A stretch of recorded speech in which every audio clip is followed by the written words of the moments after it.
Apa kabar Bapak Ibu guru hebat semuanya? Salam guru penggerak, tergerak, bergerak, menggerakkan. Pada kesempatan kali ini saya akan menyampaikan demonstrasi kontekstual, yaitu filosofi pemikiran Ki Hajar Dewantara. Namun sebelumnya, perkenalkan, saya Ani Kholida, CGP Angkatan 7 dari Lombok Timur, Nusa Tenggara Barat. Ki Hajar Dewantara yang nama kecilnya adalah Raden Mas Suwardi Suryaningrat adalah seorang aktivis pergerakan kemerdekaan, politisi, dan pelopor pendidikan bagi pribumi sejak zaman kolonial. Asas pemikiran Ki Hajar Dewantara. Yang pertama yaitu pembelajaran itu menuntun. Tujuan pendidikan itu menuntun segala kodrat yang ada pada anak agar mereka dapat mencapai keselamatan dan kebahagiaan yang setinggi-tingginya, baik sebagai manusia maupun sebagai anggota masyarakat. Pendidikan hanya menuntun, memperbaiki lakunya dan bukan dasarnya. Dalam menuntun anak diberikan kemerdekaan, namun tetap diberikan arahan agar anak tidak kehilangan arah. Yang kedua, pendidikan sesuai kodrat alam dan kodrat zaman. Sesuai kodrat alam, pendidikan harus sesuai dengan lingkungan tinggal dan kearifan lokal peserta didik, sehingga peserta didik dapat mengenali, melestarikan, dan mengembangkan kebudayaannya. Kodrat zaman, pendidikan harus sesuai perspektif global, sesuai kemajuan zaman, namun tetap mengedepankan kearifan lokal. Yang ketiga, pendidikan budi pekerti.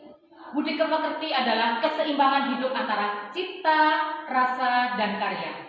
Peserta didik dilatih memahami kemampuan diri dan mengolah diri sehingga terbentuk kesadaran sosial. Peserta didik mampu membuat keputusan yang bertanggung jawab. Trilogi pendidikan Ki Hajar Dewantara. Ing ngarsa sungkulado, di depan memberi contoh. Ing madya mangun karso, di tengah membangun semangat. Tutpuri handayani, di belakang memberi dorongan. Penerapan pemikiran Ki Hajar Dewantara dalam pembelajaran yang selama ini sudah saya coba untuk melaksanakan setelah saya mempelajari modul 1.1. Saya berusaha menuntun berpikir kritis, bekerja sama dan menghargai pendapat. Siswa melaksanakan diskusi kelompok, berkolaborasi dengan murid yang lain. Kemudian siswa kita latih untuk mempresentasikan ke depan, berani mengemukakan pendapat, dan mereka saling menghargai pendapat dari teman yang lainnya. Selanjutnya, saya juga mengajak anak untuk senang belajar. Sesuai dengan kodrat anak kita, bahwa anak-anak kita masih senang bermain. Sehingga saya menyelipkan beberapa permainan, baik sebelum belajar maupun di tengah-tengah pembelajaran, sehingga anak-anak merasa senang dan tidak jenuh untuk mengikuti pembelajaran.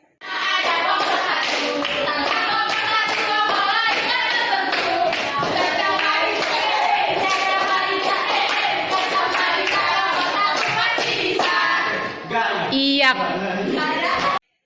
Sesuai kodrat alam dan kodrat zaman, lingkungan alam sekitar bisa kita jadikan sebagai sumber belajar.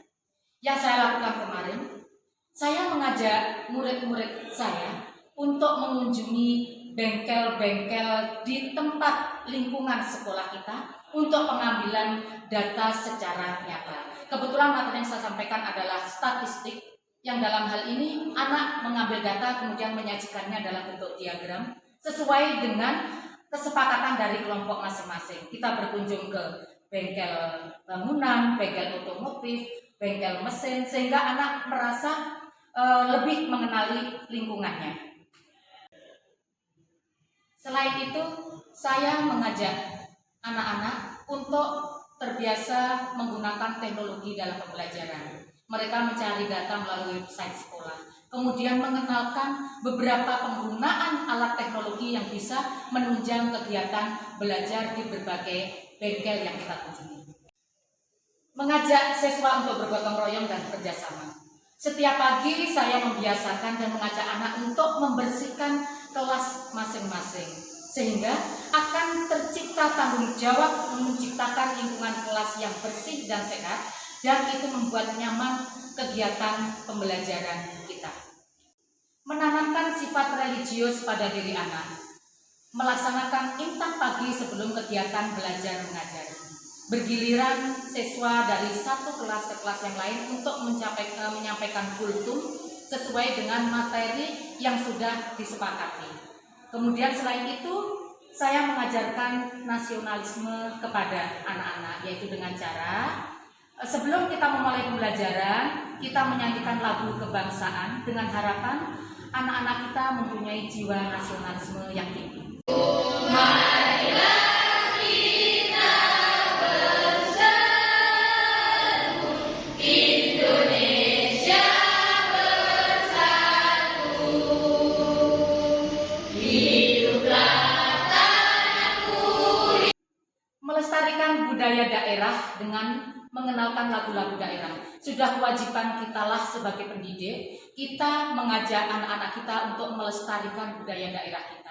Nah, yang saya lakukan, saya berusaha mengajak anak-anak sambil mereka refreshing di tengah pembelajaran untuk menyanyikan beberapa lagu daerah. Dan selain itu, saya berusaha menyambut ramah murid-murid sebelum saya memulai pembelajaran, sehingga anak merasa dekat dengan kita dan merasa nyaman dengan kita, sehingga pembelajaran pun akan terasa nyaman. Kita tergiling amat tekanan